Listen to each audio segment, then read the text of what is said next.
All right, Shalom. First and foremost, giving all praise, glory, and honor that's due to Yahweh, Bahashem, Yahweh Shai, Bahashem, Chahakwadash, the honor, steady elders and apostles that great millstone who rule well.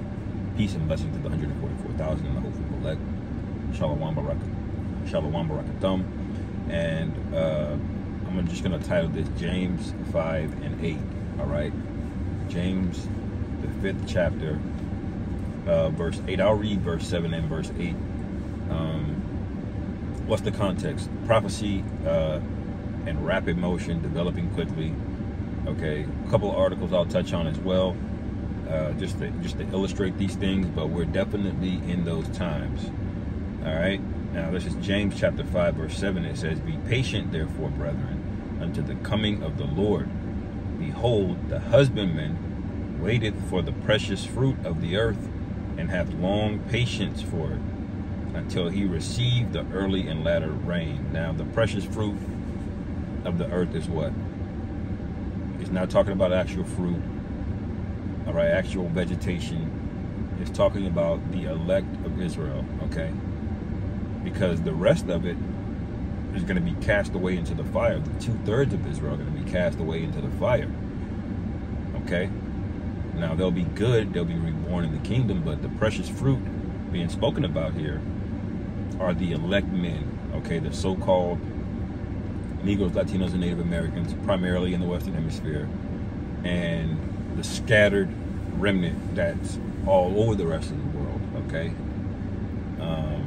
That's the precious fruit that the Lord has had a long patience for, okay? And why is it called a long patience? Because he died when? About 2,000 years ago in our time, 2 days to the Lord, really. But that's a long period of time, all right, to wait, especially on our end. But what is he waiting for? The end, okay? And that's the point. Verse 8, it says, "Be ye also patient, establish your hearts, for the coming of the Lord Yahweh draweth nigh." Establish your hearts, man. All right? Why does it say establish your hearts? In the NLT, it means you too must be patient. Take courage, for the coming of the Lord is near. So to establish your heart, to establish something means to root it down, okay? And that's essentially what courage is, man. Courage doesn't mean you don't feel the force, the pressure, meaning fear, but you stand there despite of the fear, okay? That's the times that we're living in, very fearful times that we're getting ready to come into. And when I read some of the articles, you'll see why we're in that time of fear, okay? Now, we know where our fear should be placed and where our love should be placed, okay? Our fear should be placed in the Most High. Our love should be placed in the Most High. Not fearing of the world. Some people just fear, losing their job. So are they going to pass the hour of temptation? No. If you're afraid to lose your job, all right, then you're probably going to fail the test, man, to be honest. If you took the whatchamacallit in 2020, because they said you needed to keep your job, you're going to bitch up, man, all right? If you don't have anything in your mind and your spirit that you're willing to die for, essentially, then guess what? You're going to fail the test, and ultimately you will get threatened with death, okay? Now, the ones that are faithful won't taste death, okay? But you will face it, okay? You have to be willing to do what Yahweh Shai did, which, what did he do? He sacrificed himself, got humiliated, got tortured, basically. All with the power to just subjugate everything if he wanted to. He could have called down a legion of angels and it would have been over with, okay? And we're required to do the same thing. Suffer, man. Take the low road, all right? But I'm going to read verse 8 again. "Be ye also patient. Establish your hearts, for the coming of the Lord draweth nigh." The Lord is almost here, man. All right? The Lord is almost here. Look at this. Clinton predicts October surprise that will derail the Kamala Harris campaign. So they're predicting it. Now, we know these devils don't know what's going to happen. Now, they got power on the left-hand side. All right? But ultimately, the script is written by Yahweh, man. All right? And not even his only begotten son knows the time when. All right. So what are they saying when they believe they're predicting something? That means they already planned something. When Esau's telling you he predicted something, that means he's already planned it. Okay. Just like in 2019, they had that council on how would you handle a demic. Okay. And then a few months later, what happened? That very same scenario played out. All right. So these are very scary times that we're living in, and you gotta be shored up in this thing. And all right, it says,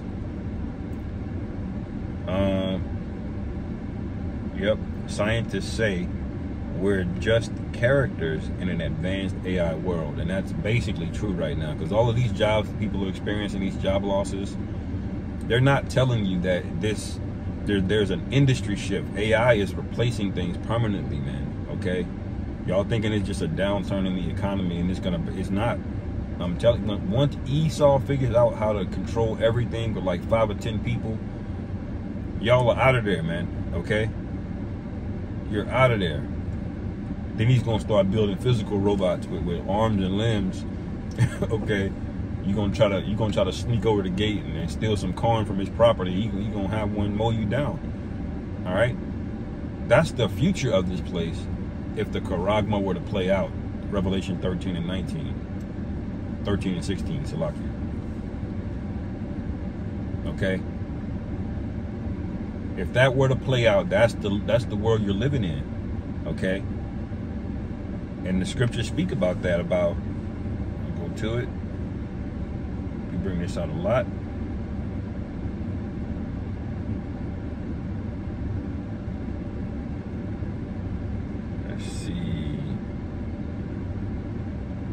Matthew 24 and 24, for there shall arise first Mashiachs and false prophets, and shall show great signs and wonders, insomuch that, if it were possible, they shall deceive the very elect. All right. So get ready for some quote unquote miracles to pop out. All right.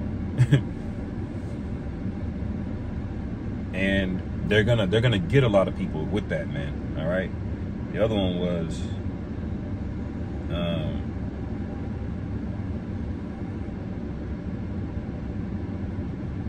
verse 22, Salakia. It says, and except those days should be shortened, there should no flesh be saved, but for the elect's sake those days shall be shortened. So the precious fruit that the Lord is coming back for, okay, the days are being shortened for us. Okay, and why does that need to be? Because if this thing were to continue, there's going to be no original food, no original fruit. Even the meat, they're like, no, you can't eat meat anymore. It's causing greenhouse gases to go up. We got to get to net zero. You hear net zero? You can't eat meat. Now you got to eat this. Now what they don't tell you is those factories that it requires to make all of this fake bullshit uses up way more energy than just running a farm. Okay, all right. With a farm, you need what? A couple trucks and knowledge how to work around animals and land. It really is knowledge is the most part. All right. But he's convinced you that you're killing the planet, even when it's him killing the planet. All right. These are the scary times we're living in. All right. And it says Israeli tanks mass at the border with Lebanon. Uh-oh. So this response to last year on the 7th of October, it's about to hit a year next week now. Next Monday will be a full year. All right. And it's not slowing down, has it? This is not just a response to something they did that one time. It expanded to, defending themselves, to a military campaign marching to the south, to ports getting blocked, and ships and containers getting attacked, to other rockets being fired, to now it's just a regional war now, because now they're boots on the ground, pretty much heading into the land of Lebanon, okay, to fight who they call Hezbollah, all right, or to fight Hezbollah, all right. So what do you think this is going to go? Because Hamas was not just Hamas, were they? the Houthis were not just the Houthis, were they? Okay. And Hezbollah is not just Hezbollah. Why? Because they have what you call proxies, man. Nations don't just live and operate in isolation. They have trade relationships. They have military alliances with one another. And who are they allied with? Iran, the big juggernaut in the Middle East, the Dragons of Arabia, pursuing the Second Esdras 15. That's who they're tied to. And guess what? Iran is tied to somebody. They're tied to Russia, all right? And they're tied to China. So you can see it's about to be another East versus West clash. And it only takes a little bit. Remember back in September 1st, 1939, the Mustache Man invaded Poland. All right. And when he invaded Poland, that one act basically had a cascading effect of having all of these other nations come involved, except Switzerland. Switzerland was the only one that was like, nah, we're not going to give money to nobody. We're not going to supply arms for nobody. And we're not going to house anybody. Okay. We're not, meaning you can't hide in our borders. All right. We're just out of it. Every other nation in Europe basically got drawn into that world war over the acts of, you know, one man. Now, it was a lot of tension building up, you know, before that. But the same thing has happened now. Lots of tension has been building up. What have you been hearing in the news? Putin is horrible. He's a dictator. He's this and that. It's like basically programming. But what they don't tell you is that your own politicians are way worse than Putin, man. They've stolen more money. They passed more wicked laws. They've killed more people, overtly and covertly. All right? They openly steal wealth from their own people, man, through the US dollar. All right?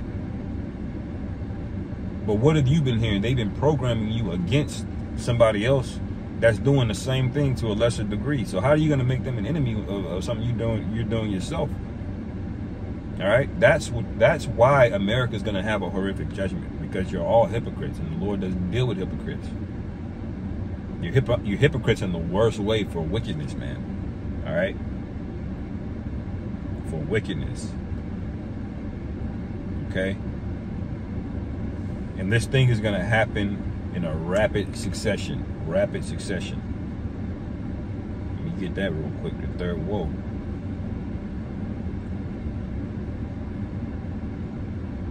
All right, Revelation 11 and 14. It says, the second woe is past, and behold, the third woe cometh quickly. All right, now, when you read from Revelation chapter 11, verse 15 on down, it speaks about the seventh trumpet. Now, the seventh trumpet goes into what? Thermonuclear destruction, essentially. It's more than that, but that's what happened in the seventh trumpet, is the thermonuclear destruction, and then the kingdom is set up. Okay, World War III is afoot, and then the nukes are fired off in that trumpet, man. All right. So that's the third woe. Think about that. Everything you see, everything the light touches is going to be ash. Okay. Like Mufasa said, everything the light touches is yours. Well, everything the light touches that you see here in America is going to be desolate. Okay. 3 million square miles or 2 billion acres. It's desolate. All right.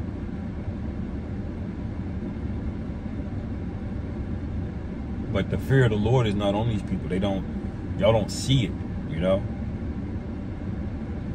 You don't feel it. You're not connected to it. It just seems like you're in a foggy dream that's gonna disappear, and, you know. But it's not gonna go away. I'm telling you. All right. It says let me see.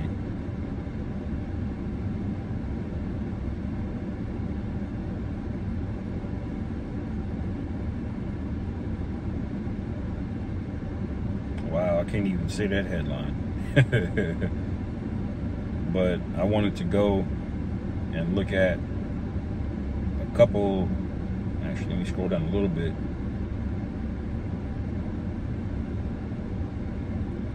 This is perfect. FDA warns of carcinogenic chemicals in food packaging are leaking into the human body. All right. Now, we did just talk about that, about there should no flesh be saved if the Lord doesn't come back. All right. So it's like, they made that legal here. Okay. They made that legal. Okay, you can't have more than one wife, but cancerous chemicals and food processing is legal. All right, adultery is legal. Okay. You see that? You see the backwardsness of this place? All right. And that's why we need deliverance, man. All right.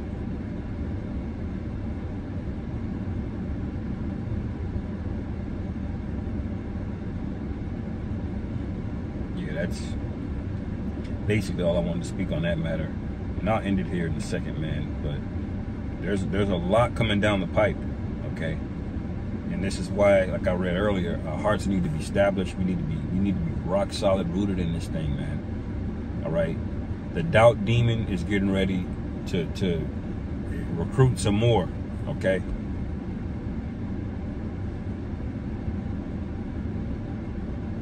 Let's see what he got here.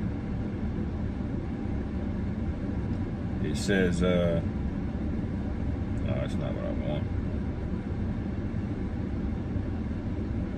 Oh yeah, Anthony Blinken, who's connected to Jeffrey Epstein, okay, and then Ghislaine Maxwell. All right, that guy, he's a Secretary of State. They're asking for him to resign. Why? Because he, instead of him quelling the violence over there in the so-called Middle East, what is he doing? He's bending over for him. He's saying one thing to pacify the American public, but then doing the opposite in his actual actions in these meetings. All right, now politicians have always done that, but now Esau's been made bare to the point where nobody's falling for it this time. They can clearly see through your play. All right, and now their lives are on the line, but it's too late because they're gonna do this until you don't even have the illusion of freedom anymore. Right now, you don't have freedom. You just have the illusion of it, but they're gonna do it until there isn't even an illusion of freedom anymore. All right. Because you trusted in the wrong ones.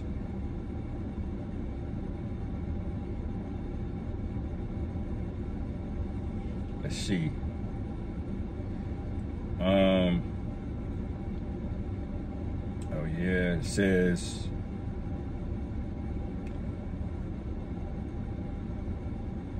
yep, Biden is humiliated by Bibi. All right. Hezbollah leader dead, Israel attacks Yemen port. So just going back there, that war is spreading on 3 different fronts. So it's going to be one in Lebanon, one in Yemen, okay, and then one in the rest of Gaza, and they're all connected to Iran, who has a good amount of control over Iraq, okay. And so what you're going to see is basically a big war breaking out and more tensions rising and rising and rising until eventually somebody's going to fire some real firepower, because they ain't been really dropping shit yet. The shit that they got in these militaries, y'all haven't been seeing anything, okay? And wait till it hits a really place of prominence, man. Lord willing, you know, well, you know, we can't say it because YouTube might call it, you know, we're inciting, you know, violence or something, you know, which we're not, but they are, you know. We want the violence to ramp up in general because that's a sign of the Lord's return, you know. The scriptures say, as a matter of fact, I'll end it here on this last precept. Sorry, I'm a little bit all over the place.